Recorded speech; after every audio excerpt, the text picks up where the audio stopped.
Okay, time is 8 o'clock. I am Narayana Swami. Let us begin today's lecture with the invocation.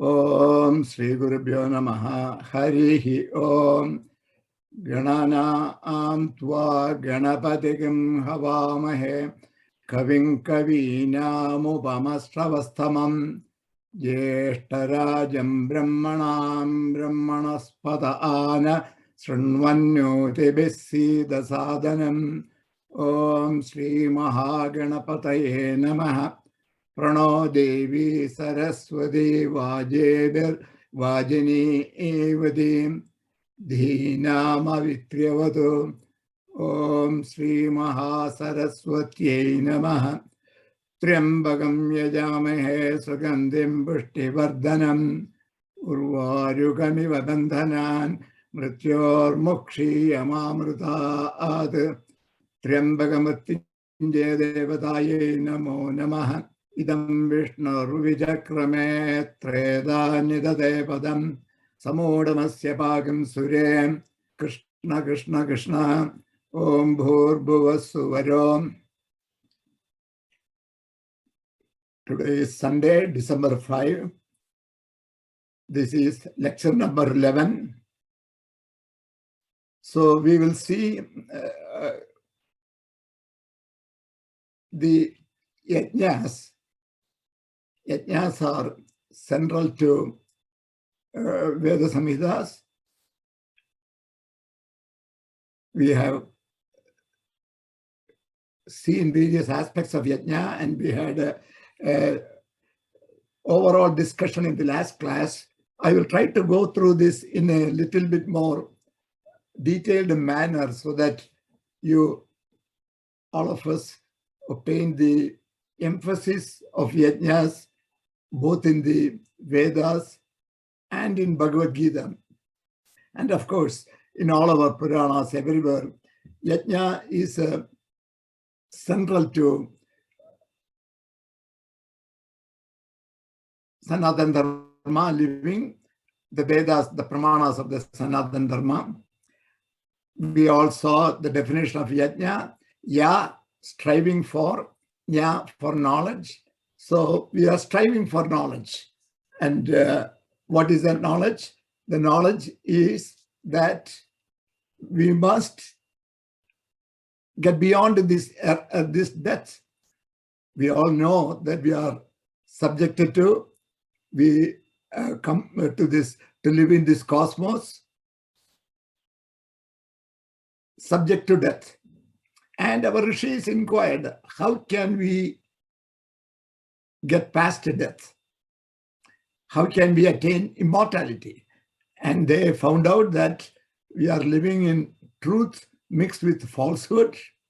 So only by, Sri Aurobindo uses the word, communion with the Devas. He had his education in England. So he uses many of these terms like communion that we don't know. But what it says is, Bhagavad Gita, Krishna says, Bhaveyandaha, Parasparam Bhaveyandaha, cherish one another. So we cherish the Devas. Why? Devas are powers of light. How do we get out of this death?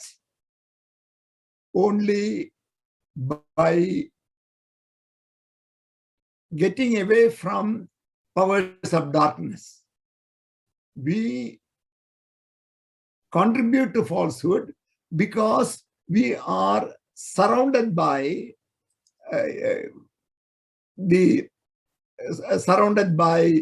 falsehood. So the Dasyus, who are the powers of darkness, and they want don't want the divine energies coming to you.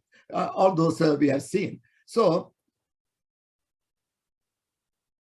it is not so Vedas shows human beings how to lead a life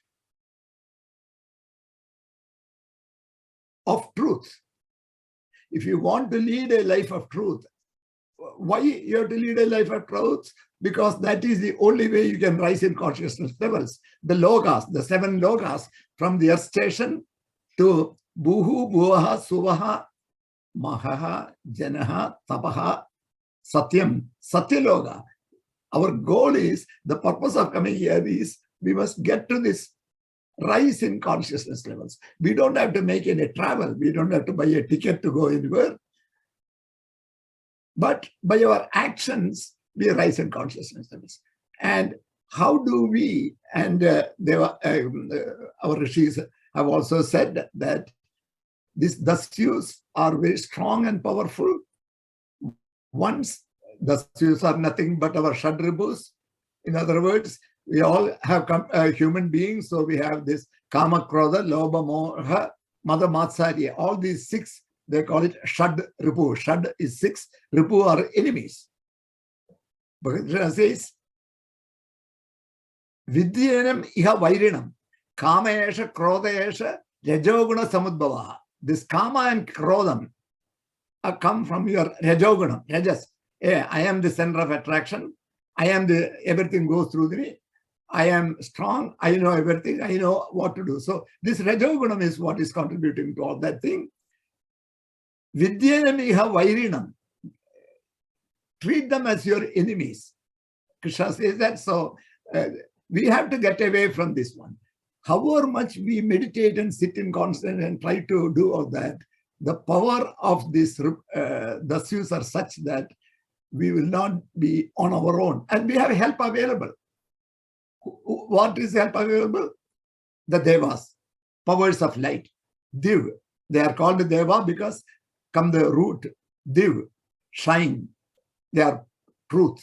All the devas are of truth, and the truth is the way they get to the at one time they may have been human beings, but by their efforts, they have become devas. So we also have to get it. And how do we do that? Through yajna. So that is the centrality of yajna. And Rigveda, most of the mantras are suited for inner yajna. Inner yajna. You see, now we are going to discuss yajna, inner yajna and outer yajna.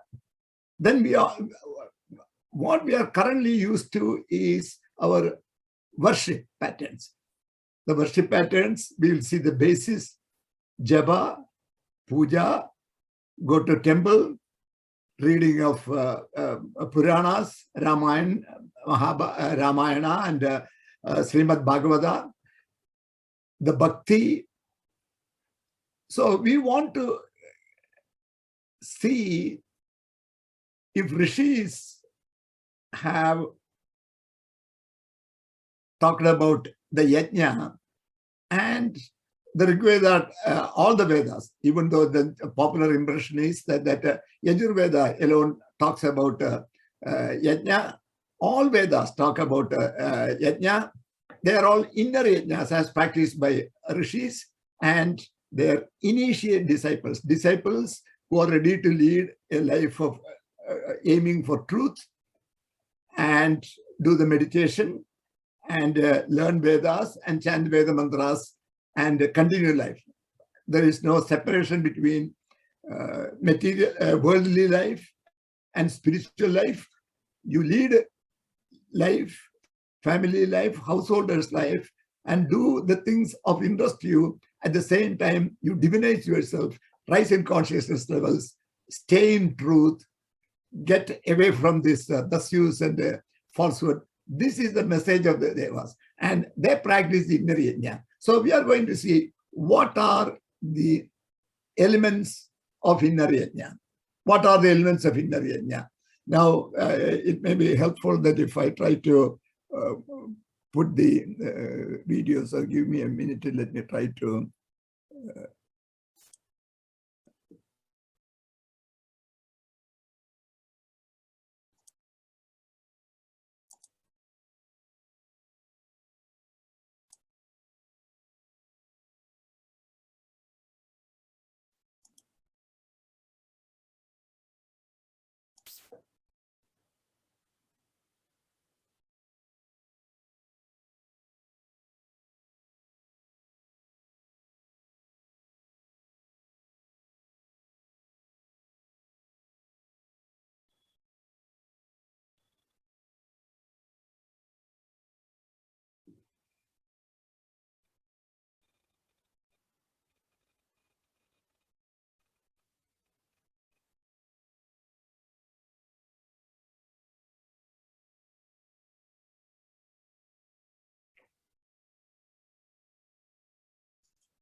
Okay. So the inner yajna, there are 4 steps. We have to invoke Agni, our willpower, and also the Jataragni within us. And we offer mental clarity. There are no external offerings here. Everything is internal in the inner yajna. We offer our mental clarity. It is called a Grita also. That is where it gets the external meaning of Grita being ghee, meaning is also there for Gritam. And doing the inner yajna joyfully, so that delight from the yajna that we all receive when we do any work with excellence, then we receive a satisfaction. That is called the delight. That delight is, Veda calls it as Soma. That Soma we must give back. Oh, Devas, you helped me do this job. Without your help, I would not have been able to do it to this level of perfection or this level of excellence. I never thought I will be able to do this well.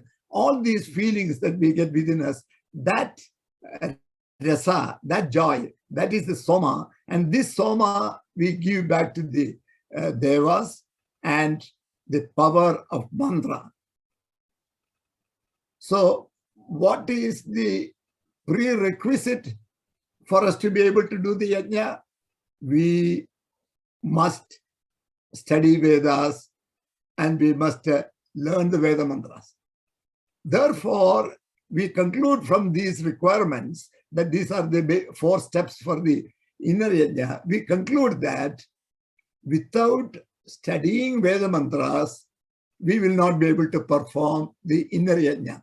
You know, I'll come back to the inner worship, outer worship. Just like inner yajna, we will move to all those things. All those things we will see in a little bit more organized manner. So you will be, I'll go in a slow and detailed manner. So all these will be all the terms that we use from the Vedic times to our present times. I will see the connection, how we have come and how we must continue. So those who are already doing these things, they get renewed confidence and momentum to do these, whatever worship patterns they are doing, to continue it in more with a greater momentum. To those who have not done any of these things, let this provide an opportunity for them to get started. So that is the whole purpose of this book and this yajna. So this is possible. This requires discipline. This requires skills. This requires learning of the Veda mantras. And even offering our mental clarity. All these are practicable. Abhyasena, we may be able to do all these things, but they are not easily, readily available to us. So the inner yajna, the one thing that we come from this, out of these 4 basic steps, the one thing that we can do is learn the Veda mantras. Go to a teacher, learn the Veda mantras. That is the step we can do. The other 3 ingredients we can gradually develop as part of our current outer. If you do, then you can graduate from that and get to do these inner yajnas like the rishis. Now let's move to outer yajna. Outer yajna also, no, I maybe one point I forgot to say is that. So, what is the goal of the inner yajna? What is the goal of the inner yajna? It is divinization of faculties of body, prana, and mind. Most of the time, we are in these 3 lokas. This is called the Annamaya, or the external gross body. This is called the prana, or the antariksha, the intermediate level, the emotional facets involved. This is the mind. The mind is a decision maker. The mind is leading you to all even though there is a mind, can be either divided into lower mind whose job is to collect from all our 5 senses the data and provide it to the superior mind, the mind or intellect. You can use it as the 4th item as intellect, the Maharloka. So this is Bhuloka, Bhuvarloka, Swarloka. That is why all the time we say Om Bhurbu Swaha. We always are only in these 3 minds. Occasionally we are in the mental frame also. That is the Maharloka. In fact, these 3 worlds are truth mixed with falsehood. From Maharloka onwards, there is less and less falsehood. It is getting into pure truth level. So just like we say in space travel, it is always difficult to get to the escape velocity. Once you get to the escape velocity, then for you to spin in the space, you don't need any energy. In the same manner, getting past this falsehood, this is it. So what is the goal of the inner yajna? Divinization of faculties, all our external body, healthy body, emotional thoughts, our mind making all these things by devas, who also may place their emanations in your subtle body. We'll come back to this. So this is so this also leads us to draw another conclusion, that the learning of the Veda mantras, those who have the opportunity to learn, who did not learn, everyone can get started.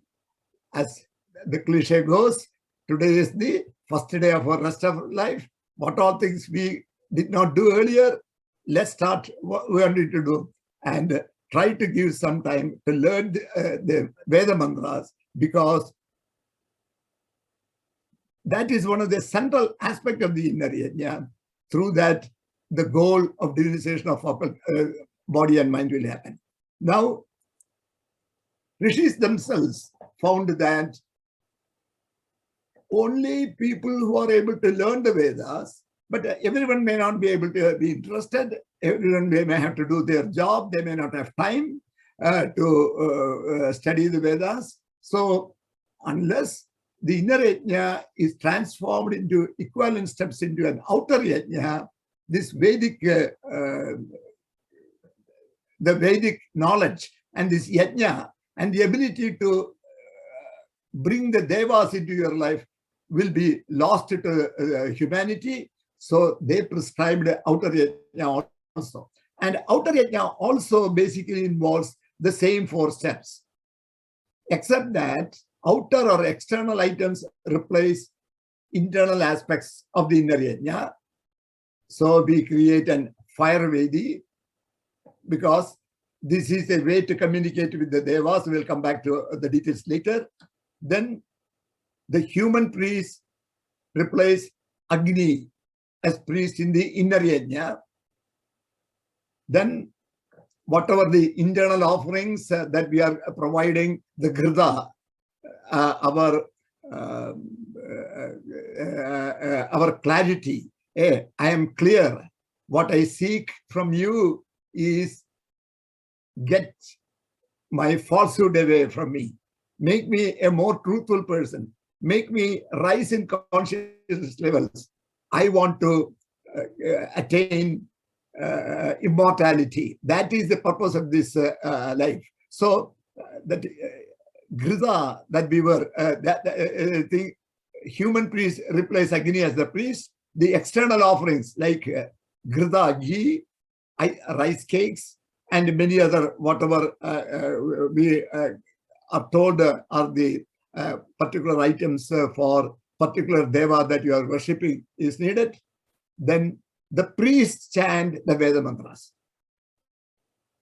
So these are the same 4 steps analogous to that, which is all done internally by the individual, which requires very heavy skills and all that. And what is the goal of the outer yajna? Material prosperity for Yajamana. The Yajamana is the person who does the yajna and his family. Of course, we will come back to that. What should be the mode of Yajamana during this time? Even while seeking prosperity for him and all that, the Yajamana and family, inviting their friends in the community, must always think, Loka Samasta, give all my friends who have assembled here for to this yajna, whatever they seek, you give them. In other words, the Devas giving whatever to our friends in no way changes what Deva is going to give to you. The level with which you seek, that is your relationship between you and the Deva. So that is not going to be any different whether somebody else worships more and all that. So those are all things will come as we move on. Now let's I have put up a slide here. What are the inner yajna versus outer yajna? What are the key points? The person who performs this inner yajna is the soul, our Atman. That means our whole body is in total try to communicate with the Devas, imagining, visualizing the Deva. The Jataragni or fire inside is serving as the Vedi, fire Vedi of the external thing. The mortal possessions of body, prana and mind, and mental. All our, what we consider are the ingredients that support us. All of them we are ready to be divinized, to be offered. And we chant the mantra by understanding the meanings. So,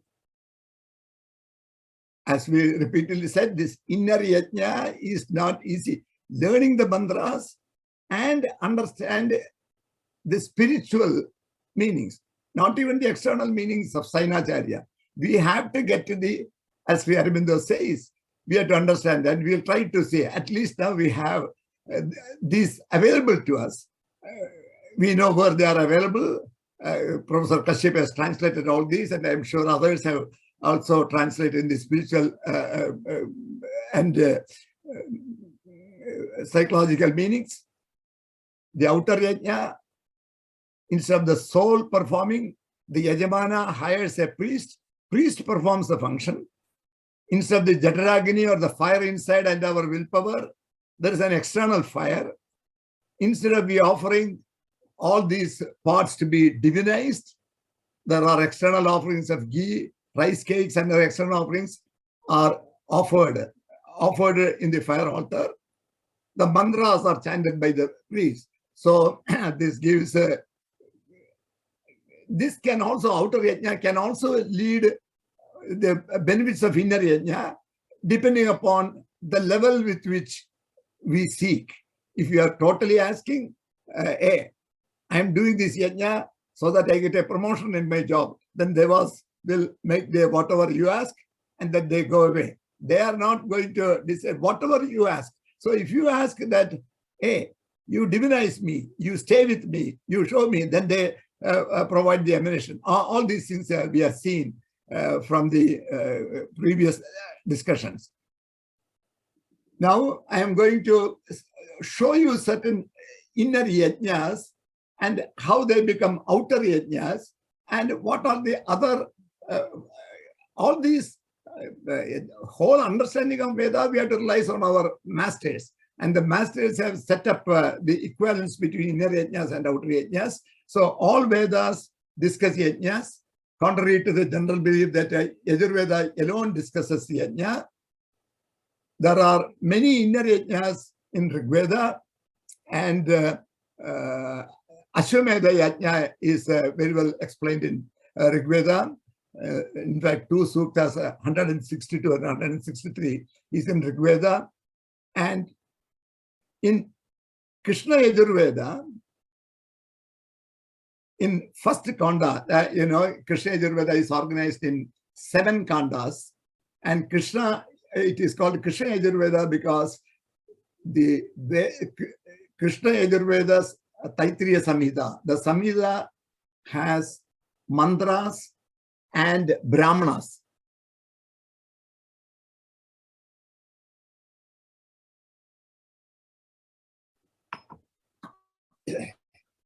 As we have seen, the mantras are of three types.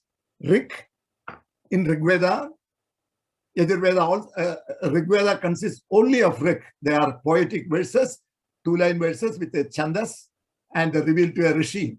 And in Rigveda, there are Kanda rishis also, but there are 7 Kandas in Taittiriya Samhita, but it is mixed with Brahmana passages also.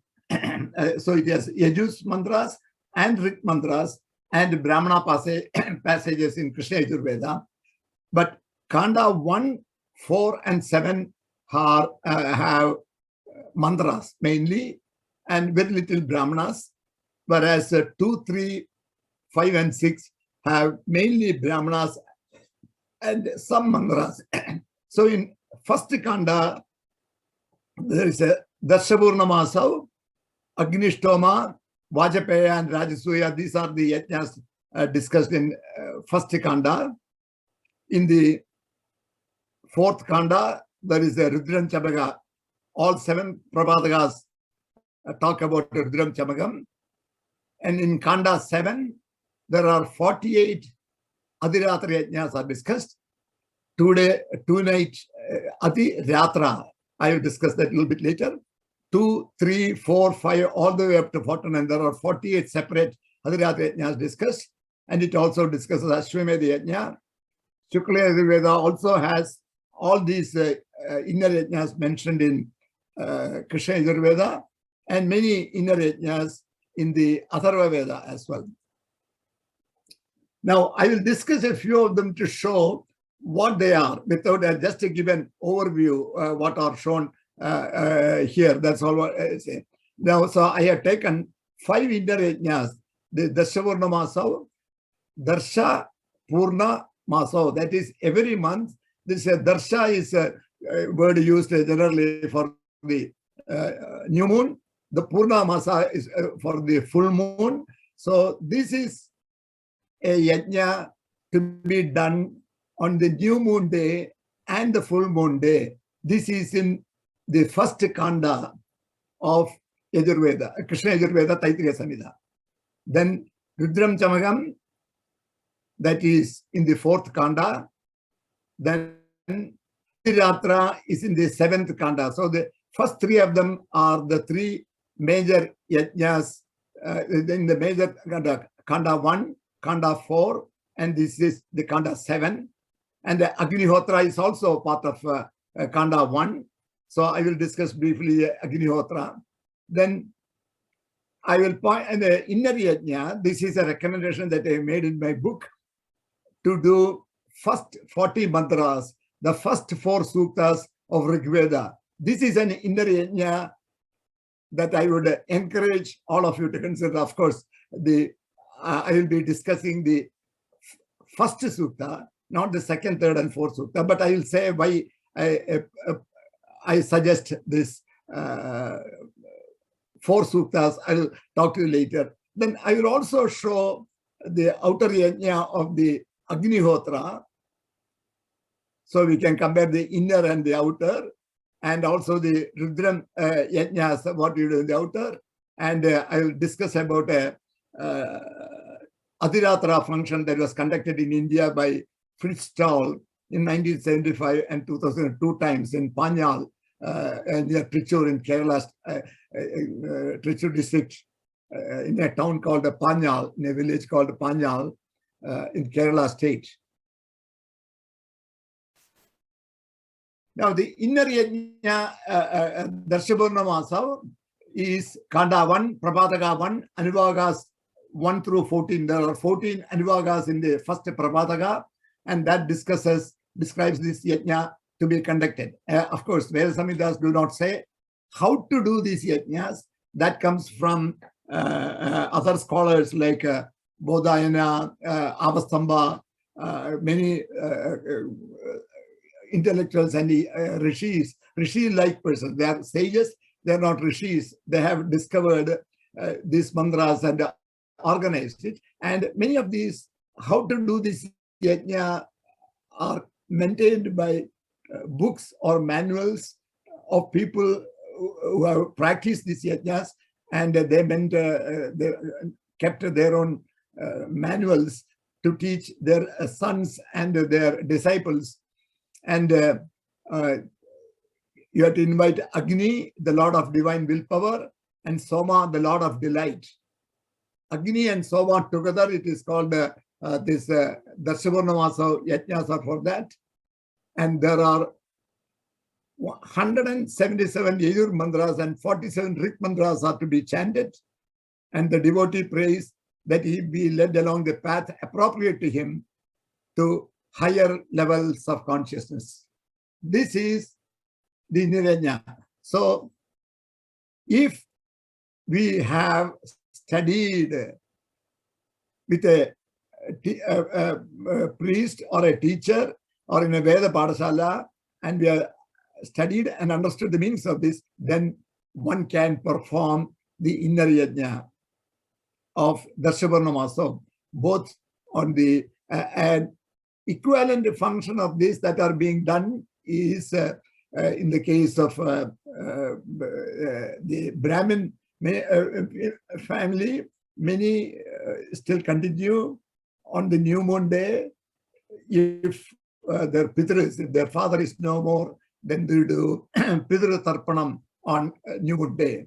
And all people do a beli on a new moon day, usually in the month of one of the months, sometimes in the Karkadaga month or immediately after Shivratri, then a day after the new moon that comes immediately after Shivratri time, they offer belis, or every month the people offer. So every month, new moon day, they do the Pitras for that day.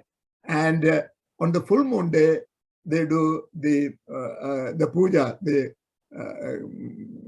Paurnami puja.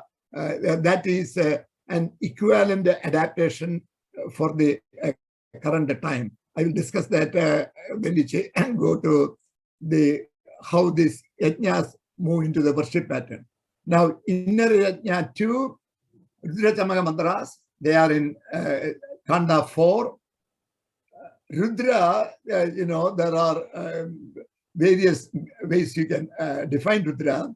And in the Vedic Sanskrit, Dra means to flow, Ru means to break or remove. In fact, the word Guru, Gu means darkness, Ru means remove. Gugaro Andagarascha, Gugaro Tan Nirodha. Andagarasya Nirodhatat Gururitya Abhidhyate. That is the way how Guru is defined. Gu means darkness, Gugaro Andagarascha, Rugaro Tan Nirodha. That is the same thing, the same Ru that we are using here is Nirodha, remove or break. So let's come back to Rudra. Andagarascha Nirodhatva, Guru Ritya Abhidhyate. So such a person who can remove the darkness of the spiritual darkness, such a person is called a Guru. In the same manner, here the definition, the meaning of Rudra is Dra means to flow, Ru means to break. Rudra thus means one who breaks all our obstacles and makes us grow fast. This is the greatness of Rudra and the chanting of Rudra mantras. Many people use the Rudadi means to cry. So Rudadi, if you go Rudra as Yaha, who makes you to cry, then people know Rudra is a Raudra form, so I'm scared he'll make me cry. So that is the way Rudra is perceived. No, not at all. This is far from the truth. Rudra is a beneficent God. In fact, the Veda mantras there, in this creation, if you say, there is Brahmanaspati, is the Padi of mantras, Ganapati as the portrayed in Vedas as the creator of the mantras, Brahmanaha Padi. Brahma always means Vedic mantra in Vedas, and Brahmanaspati, Vishnu is the who has set the dharma in all these places and who stays in the seventh Satyaloka. And Rudra is the one, people who come from this these waters, and Rudra is the one who pushes people up. So Rudra is a beneficent god of both in Rigveda and everywhere, even though Rudra has such a name as a Raudra form and make you cry and all those things. But not at all. Rudra is a very beneficent god. Janjama mantras are one of the very powerful linear yajnas in the whole of Vedas. Both Purusha Sukta and Rudram Chamaka are considered to be Purusha Sukta 10th Mandala, 90th Sukta of Rigveda, and the 4th Kanda completely. All 7 Prabhatagas are devoted for this one, even though the Rudra mantras are in Prabhataka 5, Rudra Namaga mantras and Chamaka mantras in 7. The 1, 2, 3, 4 is to prepare our body to receive the energy of Rudra. It is a very powerful mantra and it brings in a lot of energy. And the Prabhataka 6 is to stabilize the energy before the Chamaka. The Brahmanaspati Vishnu Rudra of the Vedas becomes Brahma, Vishnu, Maheshwara or Shiva in the Puranas. Brahmanaspati is creator of the mantras and Vishnu sets the space and the dharmas, and Rudra is the force of evolution. Rudra is the one who makes you go forward, according to the Vedic definition. And Kanda 4 has 7 Prabhatakas. I have discussed that already. Now, Namah Shivaya cha Shivataraya cha. This is a mantra in the 8th Anuvaga of this. This comes in Rudra, everyone say, one of the Namah Shambhave cha Maya Obhave cha Namah Shankaraya cha Mayaskaraya cha Namah Shivaya cha Shivataraya cha. Shiva means auspiciousness. Hey, you are auspicious, you make the people auspicious, and Shivataraya means the one level higher than that. So Namah Shivaya is a Veda mantra. So your starting point, our grandparents have taught us as child of 4 years, 5 years old, Namah Shivaya, Namo Narayanaya, with that we chant our mantras. Namah Shivaya additionally has the additional benefit that it is a Veda mantra, that it comes in Krishna Yajurveda Taittiriya Samhita Kanda 4, 5th Anuvaga, and the 8th Manga. So everyone can chant Namah Shivaya and be chanting a Veda mantra. Nama means surrender, who we are not, by chant of Namaga mantras, energy flows into the body, which must be stabilized. That is done in Prabhataka 6, containing some Ashwaveda mantras. Ashwa means vital energy, the force of our body. Then the Chamaka mantra said, even though the first 4 Prabhatakas and the 6th Prabhataka is not chanted in the daily chanting of the Namaga and the Chamaka mantras, but that is how the whole Kanda organized in Yajurveda, Taittiriya Samhita. Now the inner yajna 3, Adhiratra, Kanda 7 describes Adhiratra yajnas, 48 of them, from 2-day Adhiratra yajna all the way to 49-day Adhiratra.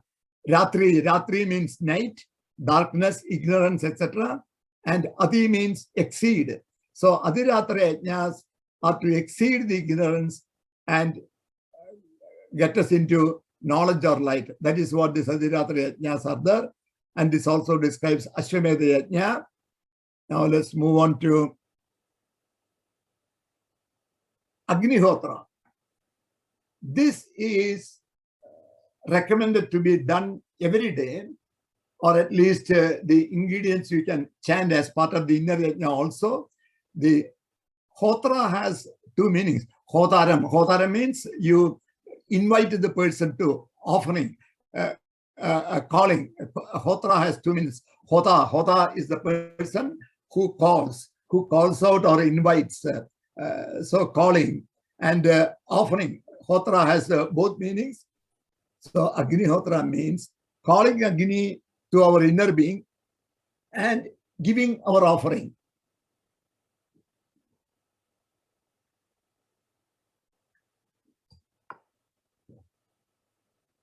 I have discussed this yajna in little bit detail in section 9.5.3 of the book. Now, to invite Agni, any mantra can be used, but usually the mantra that you use, Agna ayahi bidaye gnano havyadadaye nihoda satya barishi. This we chant as part of the Chaturveda Parayanam, the Samaveda mantra, but of course not set to the Sama tune, but this is the Samayoni mantra is Agna ayahi. Oh Agni ayahi, come here. Bidaye to encourage us to increase within us. And the Agnihotra is encouraged to be done morning and evening. And there are two mantras. Suryaya Swaha, Suryaya Idam Namama. Surya Idam. So this is for Surya Namama, not for me. So you chant Suryaya Swaha, Suryaya Idam Namama. And the second mantra is Prajapadaye Swaha, Prajapadaye Idam Namama. It is for Prajapati. Whatever I am offering is Prajapati. So there are two mantras in the morning, and in the evening, Agneya Swaha instead of Suryaya, it becomes Agneya Swaha and Agneya Idam Namama. Then Prajapadaye Swaha, Prajapati Idam Namama. Then a closing mantra, Agnene Subhadharaye Asman Vishwani Deva Vahinani Vidwan Yodhasma Yuhranameno Bhuishtante Nama Uktim Videma. Oh Agni, lead me through Subhada, Samyak paths. So that is a very excellent mantra for Agni. So to do this as an inner yajna will not take time, but again, you have to learn the Veda mantra by going to a teacher. And this Agnihotra is supposed to be, recommended to be done morning and evening. And in fact, I have also quoted a reference in my book, VedicAstrologer.com also. There is a PVR Narasimha Rao, who is a very famous astrologer who lives in Boston. And he has a Homa section. He teaches Homas. So you can go to that website also that I have given and contact, send messages to this Narasimha Rao. And you can also become, he claims that there are about 200 or 300 people doing Agnihotra every day for him in his group. So you can add yourself into his group. That is a good opportunity to learn Agnihotra in the United States. Now, the Inner Yajna 5, the first 40 mantras, 4 suktas of Rigveda. The first sukta, there are 9 mantras.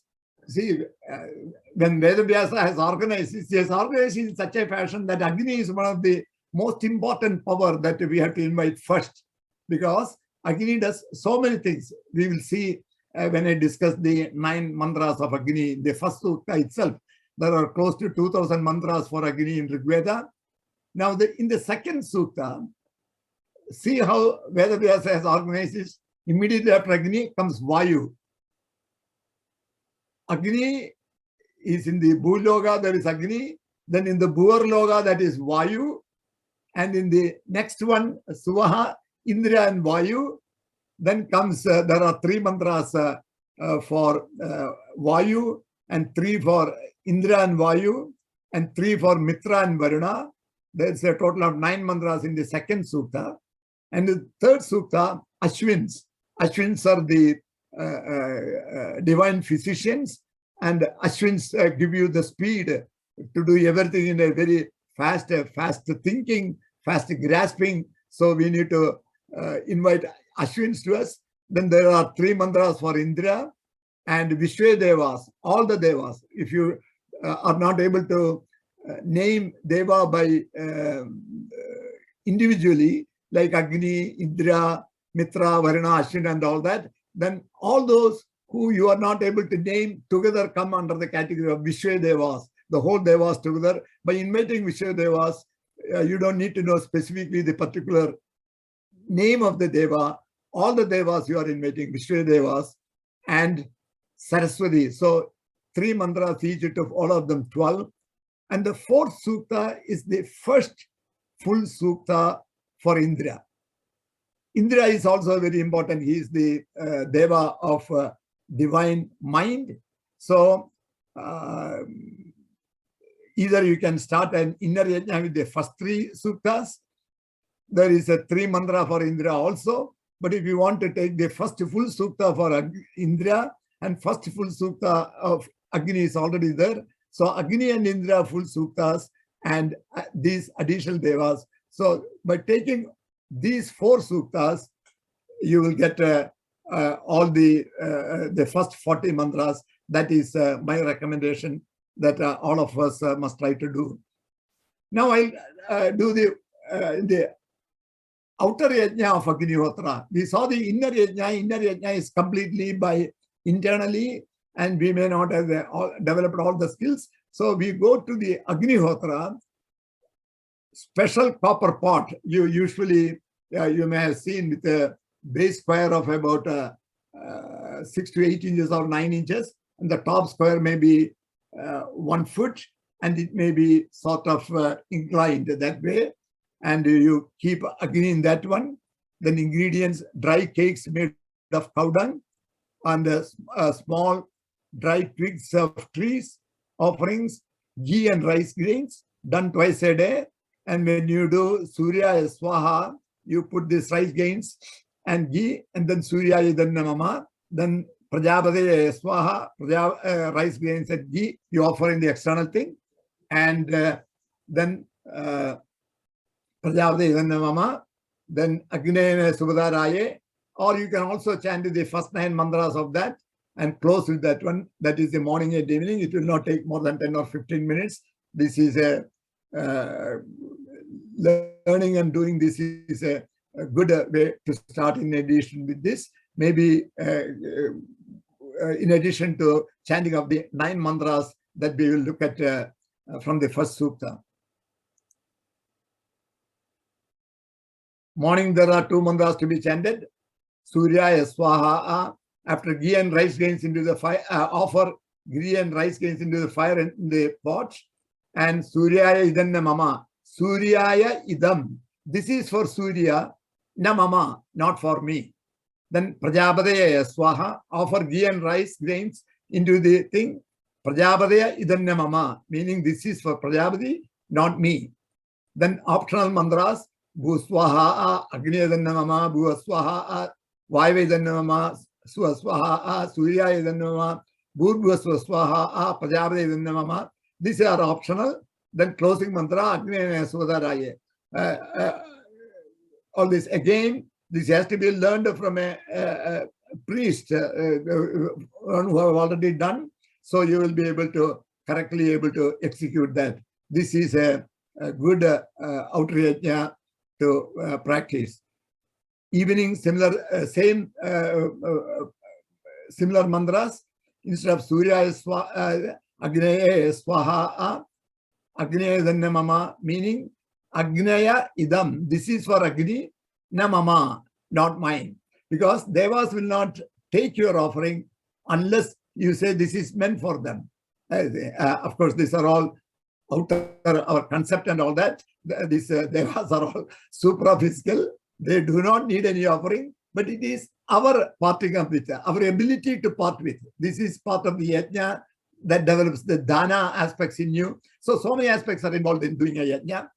Prajapati Swaha, offer Gyanda, Prajapati Idanna Mama, then same optional mantras, closing mantras. Agnayana Sudharaya.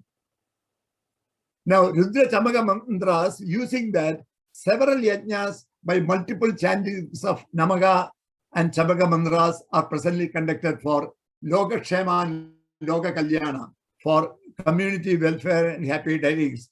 And I was very fortunate to participate in there are various yajnas. A symbol 11 times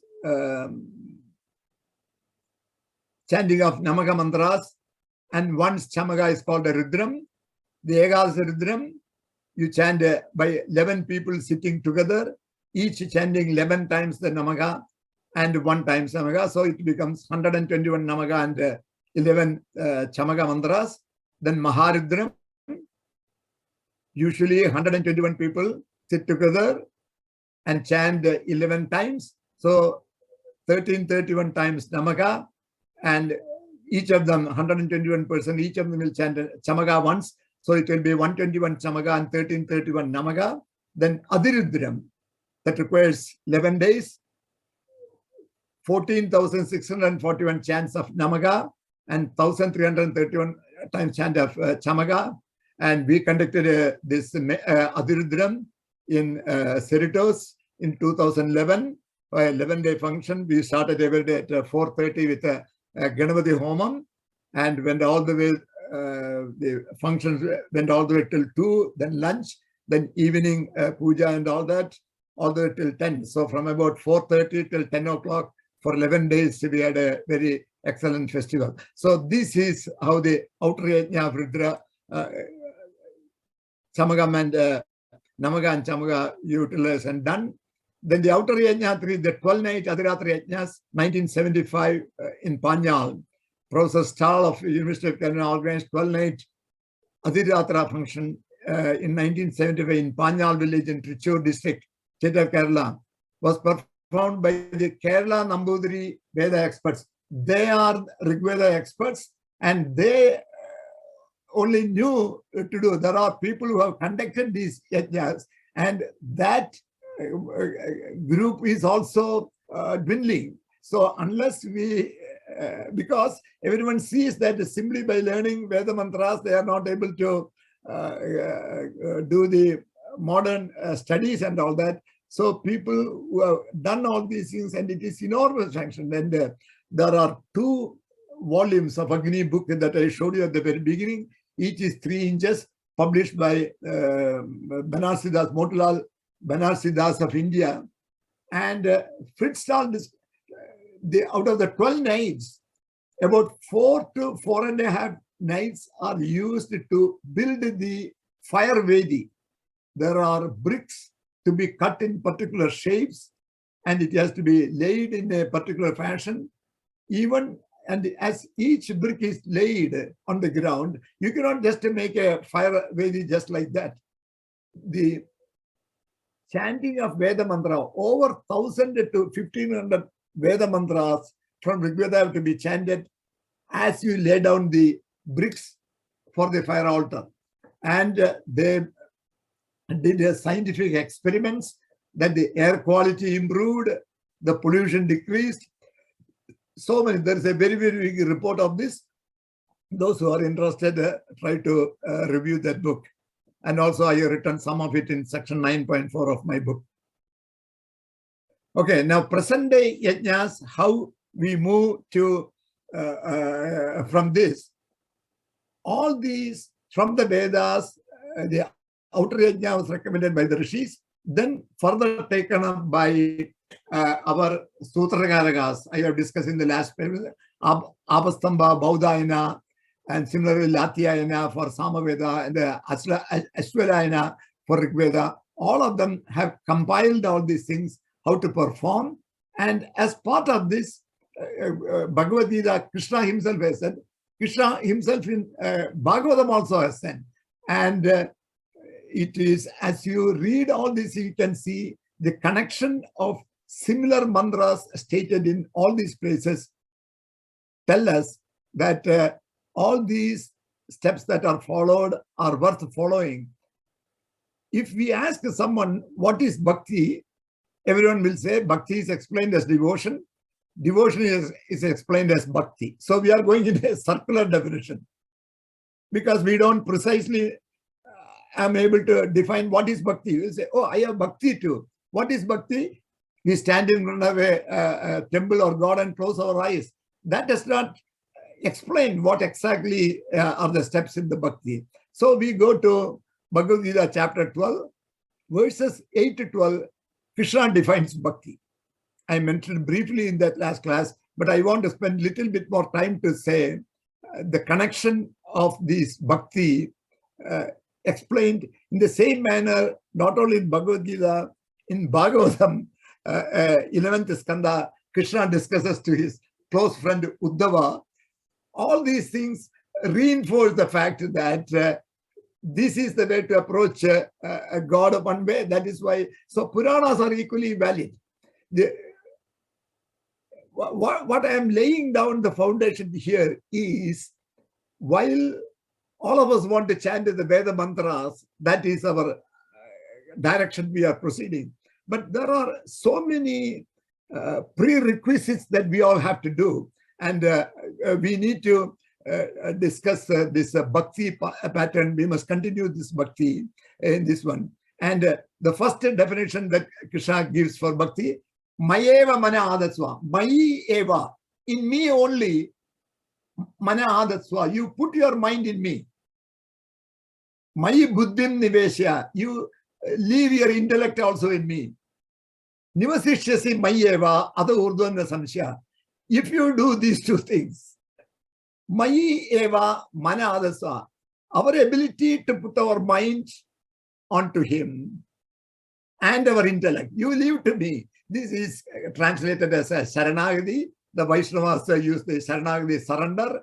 But if anyone asks you bhakti, do not explain simply as devotion. And what is devotion as bhakti? Don't go in a circular fashion. Simply say, Mayi eva manadasva. You put your mind on your Ishtadevata.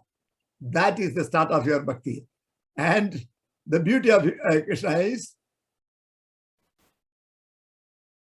Ata chittam samadadam na shaknoshi mayi sthiram. Hey, na shaknoshi. If you are not able to chittam, you put your mind mayi sthiram.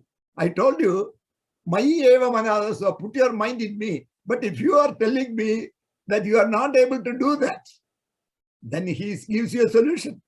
Abhyasa yogena tato mam ichaptam dhanijya. By abhyasa, abhyasa means by practice, seek to reach me. Hey, oh Krishna, I want to reach you. You start doing that. If you are not able to put your mind in me, then at least by abhyasa, by practice, seek to reach me. Dhananjaya. Then next one he says, abhyasobi asamartosi. Asamartham. That means you don't have samarthyam. You don't have the, even that willpower or ability to follow this abhyasam, and you ichaptam. You seek to reach me. I want to get to you, Krishna. Even if you are not able to do that, madartamabi karmani kurvan. Madartamabi. For me alone, you do your work. So that is what he says. So if you are not able to do that, meaning if you are unable to practice Abhyasa Yoga, be intent on doing actions for my sake. Yeah, I told you to put my mind in me. You are not able to do that. Okay. Then try to reach me. You are also not able to do it. Then try to do actions for my sake.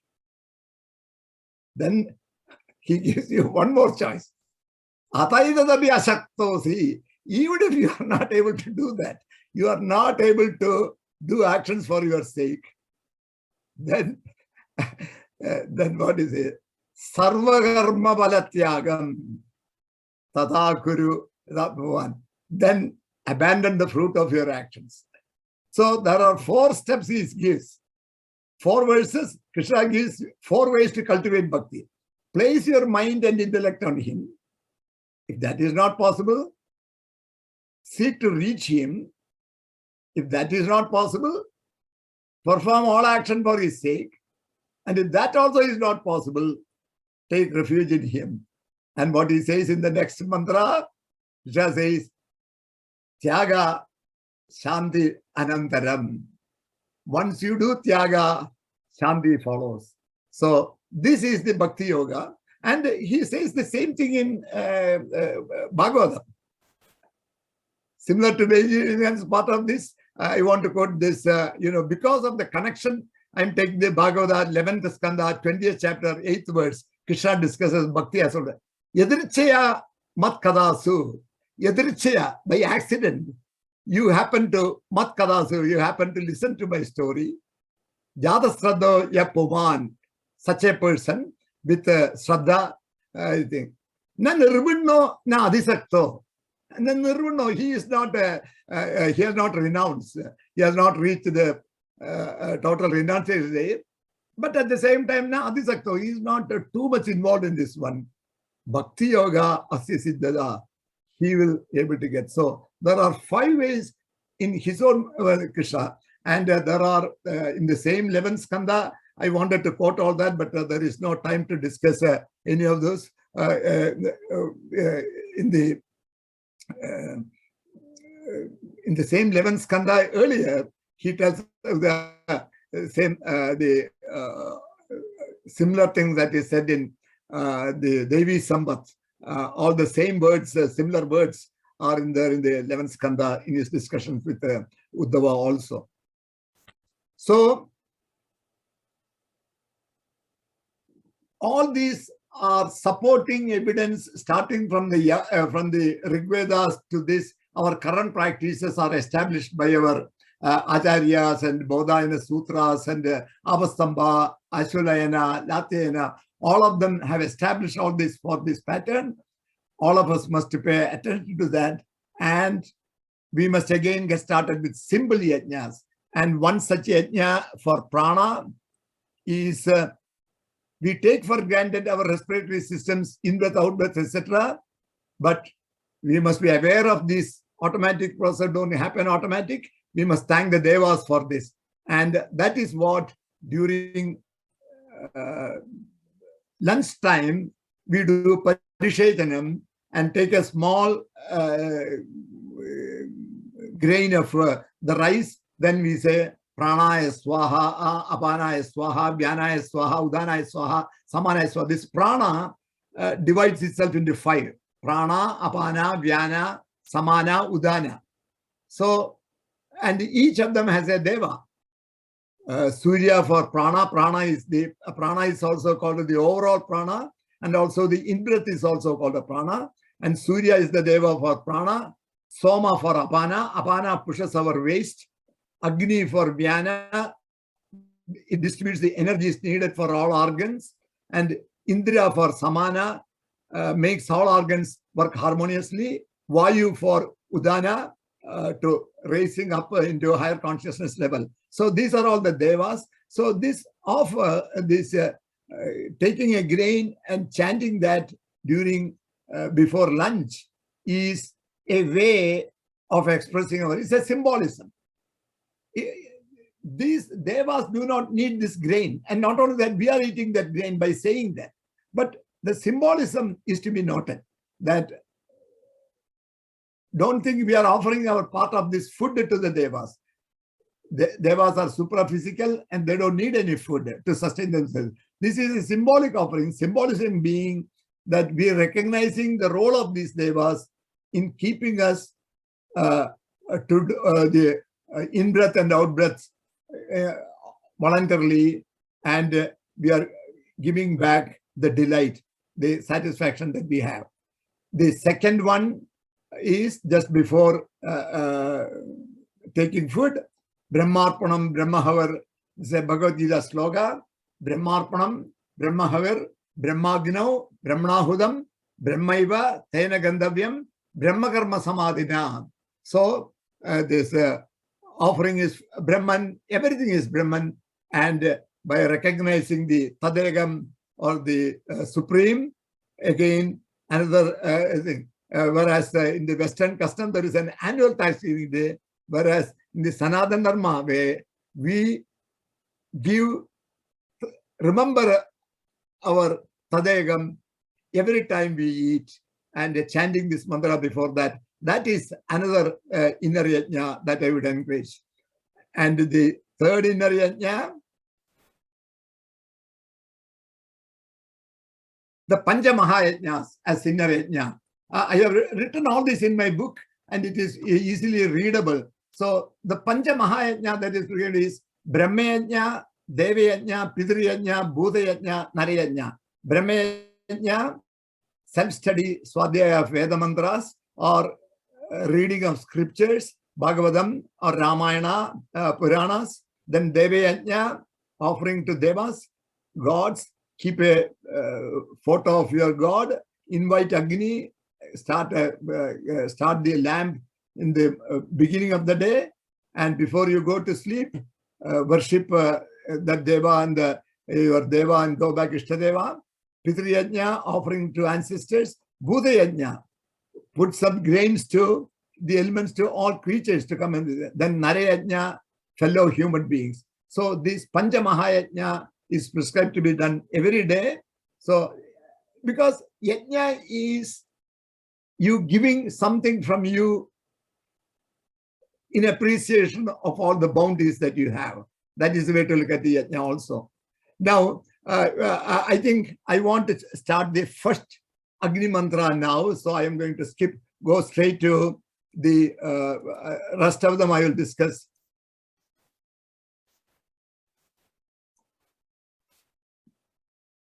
Okay, let's go to the first mantra of, I want to start the 9 Agni Mantras, and I'll do the remaining slides of this one into the next class. I will move it into the next class. But I want to start the first Agni Mantra, and I'll explain the meaning and chant this very slowly so that you may be able to repeat the words yourself.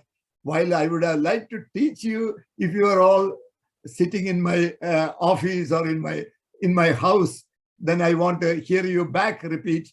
That opportunity is not available to us. So let me try to do the next best thing that I can do. So the first mantra is Agnimi ile purohidam yajnasya deva mritvijam khota aram ratnadatamam.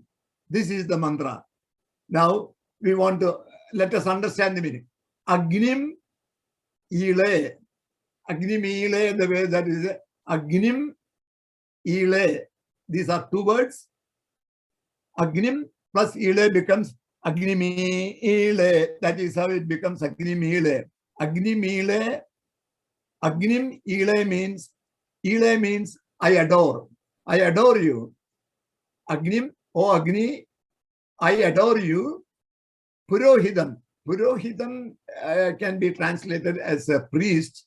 Purohida is translated as a priest in Sanskrit. But Puraha means in front, leading you from the front, placed in front. He will always be in front of you to ensure that you do not face any obstacle on the way. He will remove them because he is leading you from front. So Puraha in front, Purohidam means he is standing in front of you. So if you understand these 2 words, Agnim ile, Agnim plus ile, Agnimi ile, Purohitam, Agnimi ile, Purohitam. Next word is Yajnasya Devam. He is the Deva. He is the Deva of Yajna. Agnimi ile Purohitam Yajnasya Devam. And Ritvijam. Next word is Ritvijam. Ritvijam means Rit, Satyam and Ritam. Ritam is by which we have the 6 Ridus or 6 seasons. Ritam is also the truth in movement. So Ritvijam means he is full of the ecstasy of truth. He is full of truth. Of course, he got the word Deva only because he's a power of light. So he's a power of light, power of truth. That is why I say we invite Devas. They are all powers of truth. And this mantra says that. Agni and the Rishi of this mantra, Madhuchanda Vaishwamitra. He is Vishwamitra's son by name Madhuchandas. Madhuchandas is the name of the Rishi to whom these mantras, the whole first sukta was revealed. In fact, the first 10 suktas are revealed to this. This is not Vishwamitra, this is Vaishwamitra. Vaishwamitra means Vishwamitra's son, could be grandson, could be disciple, but they all take the name Vaishwamitra.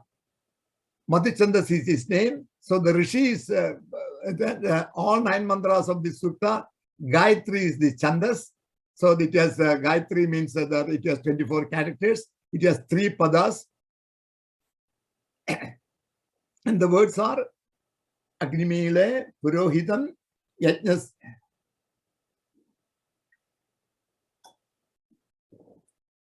Devam, Ritwijam, Devam plus Ritwijam will come when you say plus Devam plus Ritwijam, it becomes Deva Mritwijam, Mr.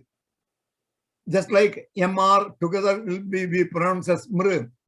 Even though when you break it down, it is Yajnasya Devam Ritwijam. But together it is said as Devam Ritwijam, then Hotaram. Hotaram means Hotra. Agni Hotra. Hotra means calling. He will invite. He's the summoning priest. Hotaram. The number 3 and the English meaning number 3 is given here. That is, he is the summoning priest. He will invite other devas on your behalf. So that is why he is called a Hotaram. He can call. Then Ratna Dadamam. Ratnam means Ratnam really, is a gem. That is what you call Ratnam. So among valuables, Ratnam is at the very high top. So Ratna Dadamam, he is the giver of Ratnas. One meaning is he's the giver of Ratnas, but Ratnam, the spiritual meaning from here is there are so many talents that each of us are born with, and many of them are hidden. So the dormant, or you are not utilizing it.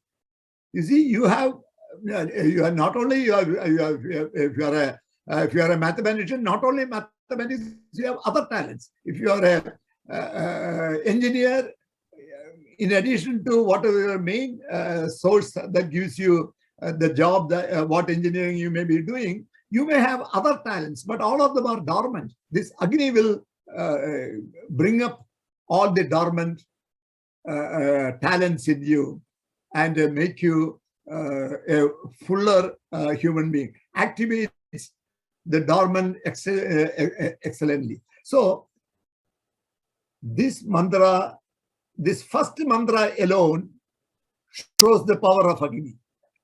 Remember, there are 2000 mantras for Agni in Rig Veda, and we are just looking at one mantra, Agnimi Ile, and the way how it is to be chanted.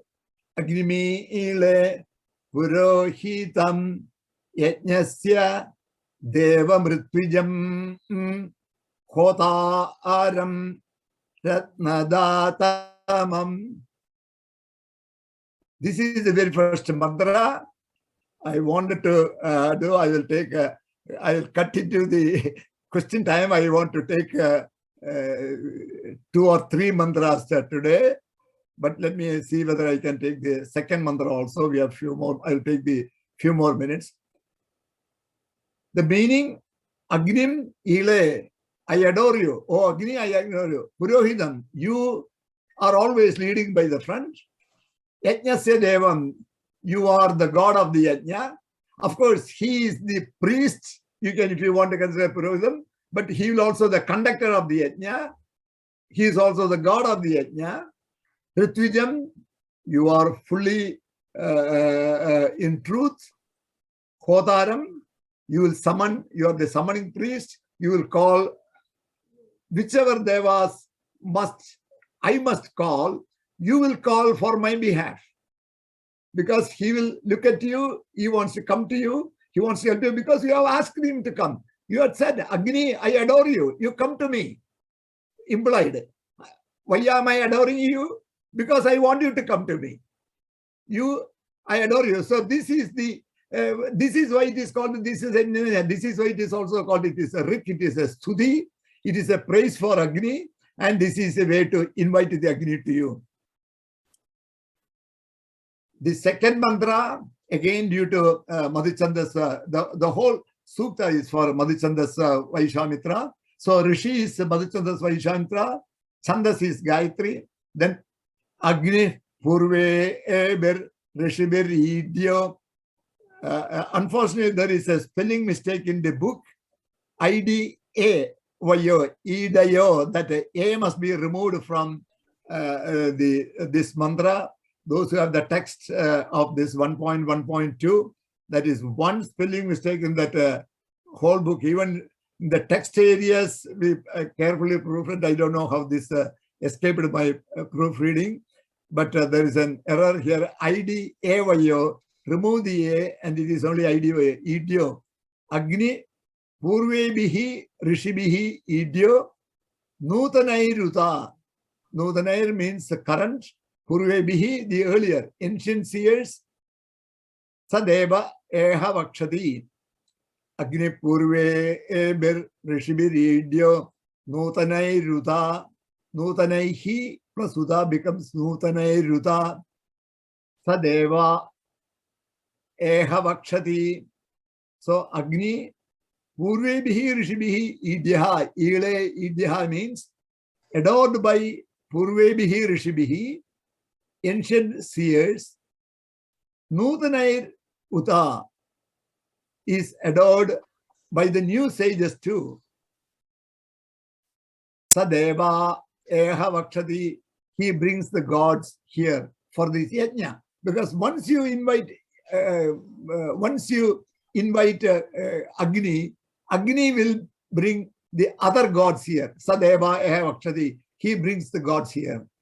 So these are the two mantras. Let us, it's already 2 or 3 minutes past. So I will repeat this 1.1.1.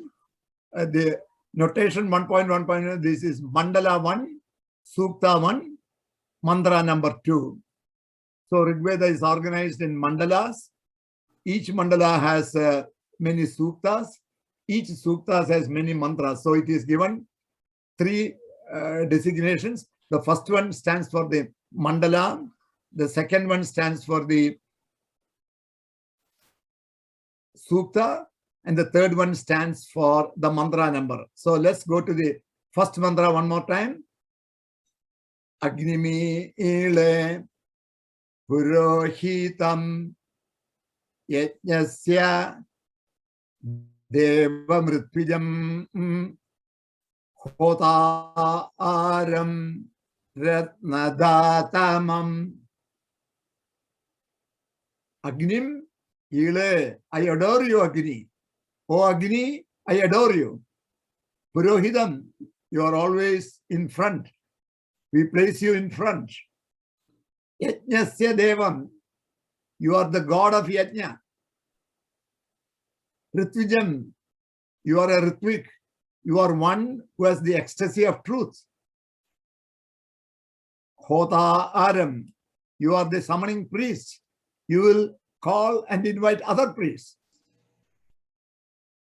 Ratnadadamam, you will activate all my dormant ecstasies.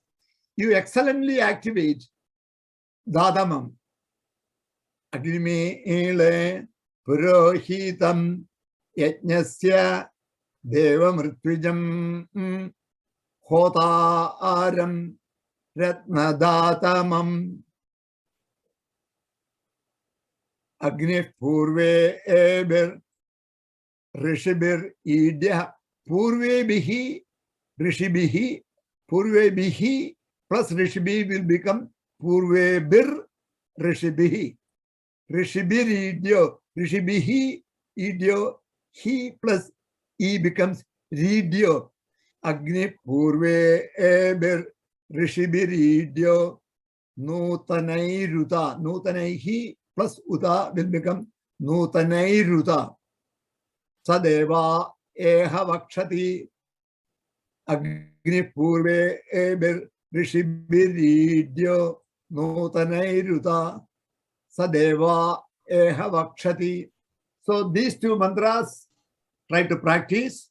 Then we'll do the remaining mantras and a few summary slides from chapter 10 and chapter 11 in the next class. I will take questions. I'll request Nagarajan. Yeah. Read a few Mama, good morning.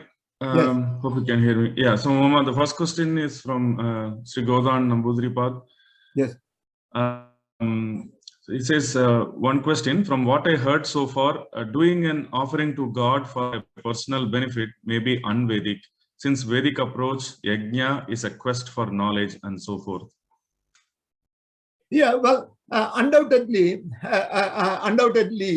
the what was the quest? Even in the inner yajna, there is a request. Even in the inner yajna, only thing is that the request is that remove my falsehood and keep me in truth. That also is a request. Now, before I reach that stage, that my goal is by this one, there are many commoners who are the struggling people have got to, you need to have a home, you need to be able to eat before you are able to want to become rise in consciousness level. So whether our priests have said that ask for the minimum, whatever you need to survive yourself.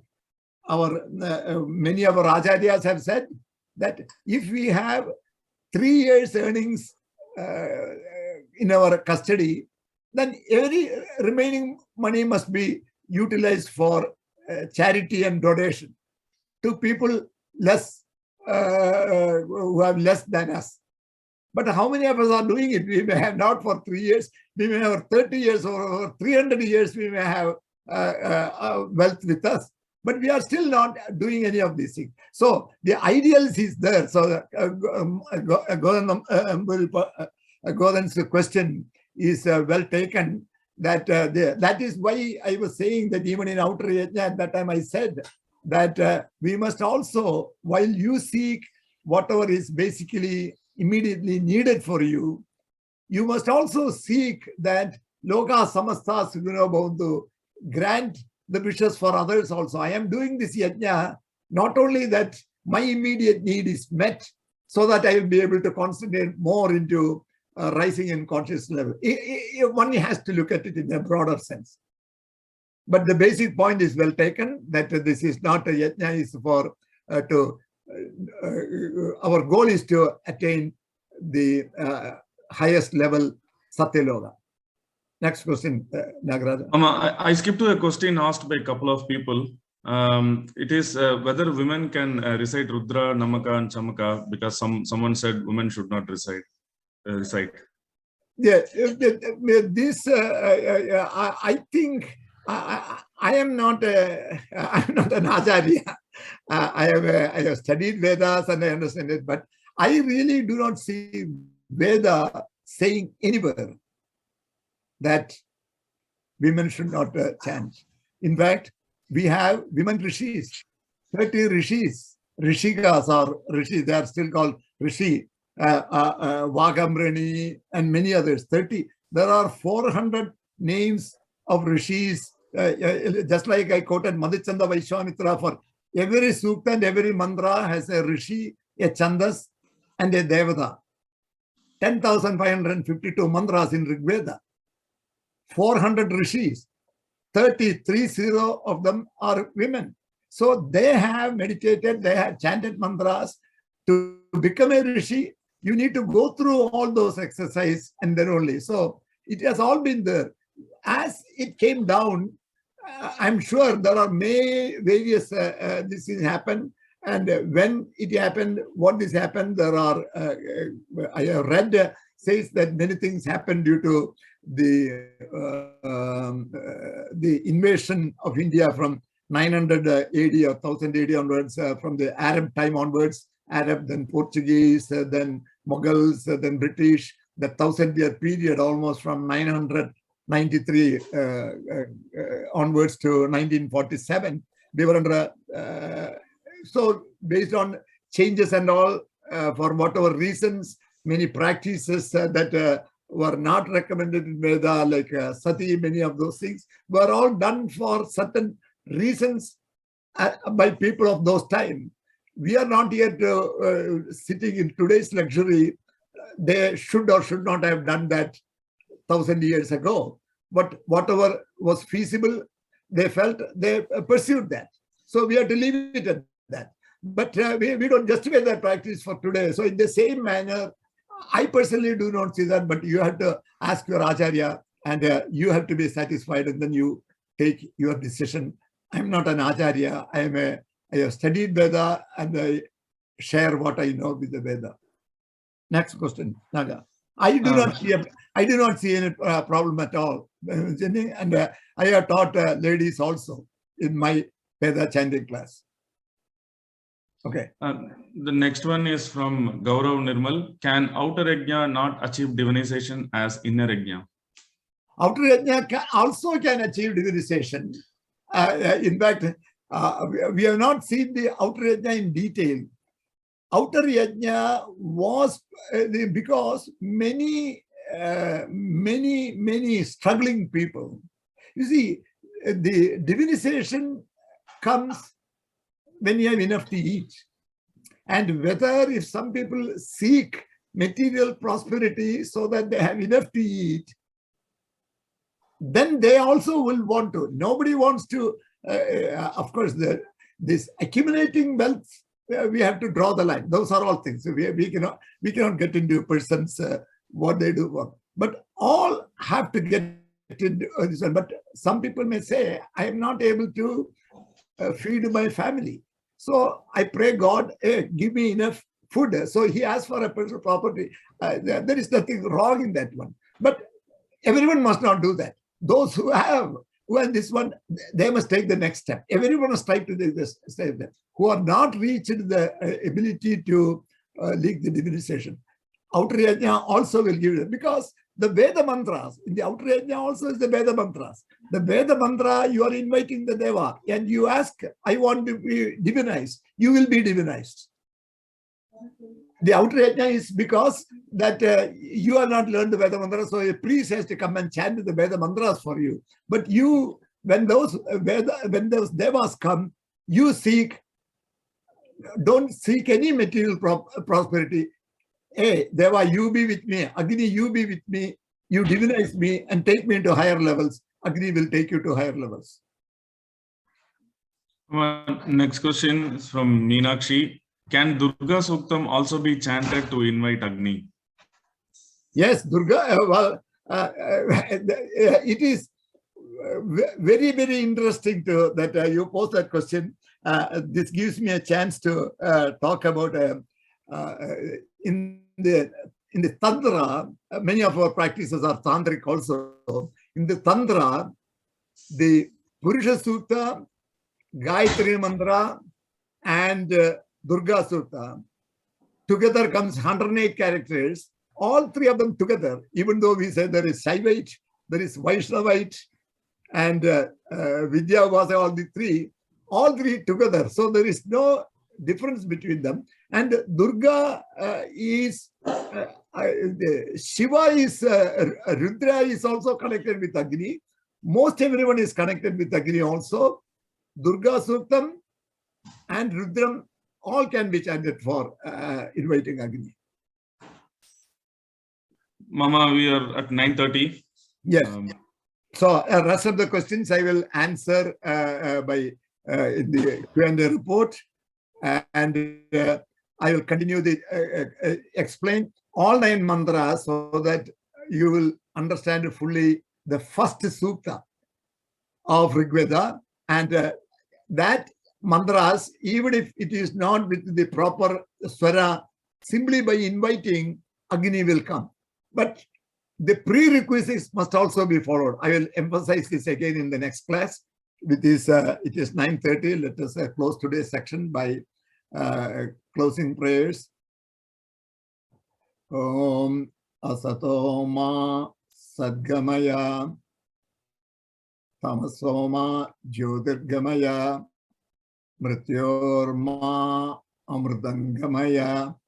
Om Shanti Shanti Shanti. Sarve Bhavantu Sukhinah. Sarve Santu Niramaya. Sarve Bhadrani Pashyantu. Ma Kaschit Dukkhabhag Bhaved. Om Shanti Shanti Shanti. Okay.